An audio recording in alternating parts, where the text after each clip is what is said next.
বিসমিল্লাহির রহমানির রহিম। কিষান বাড়ি থেকে আমি মোহাম্মদ সাদ্দাম হোসেন। সবাইকে শুভেচ্ছা ও অভিনন্দন জানিয়ে আজকের ভিডিও। ফ্রেন্ডস, গত ভিডিওতে বলেছিলাম আমার ফার্মের একটু একটু করে কাজ এগিয়ে চলছে। আলহামদুলিল্লাহ, এটা দ্বিতীয় পর্যায়ে আমার ফার্মের সেকেন্ড ধাপের কাজ, অর্থাৎ বডি স্ট্রাকচারটা রেডি হওয়ার কাজ চলতেছে। আমি আসলে টোটালটাই তো বাঁশ দিয়ে তৈরি করবো, আপনাদেরকে বলেছিলাম। সেই অনুপাতে ব্যাপক বাঁশের সমারোহ। ধীরে ধীরে আমার দ্বিতীয়টা চলতেছে। আমি অবশ্যই একটা ছোট্টখাটো বাগানও করেছি। আমার ফার্মের চারিপাশে ছোট্ট একটু বাগান।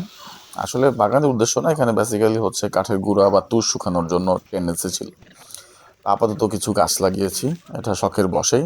চিন্তা করলাম ফার্মের পাশে থাকলে এটা একটা প্রকৃতির ডেভেলপমেন্ট বলা যেতে পারে, একটু ভালো লাগবে।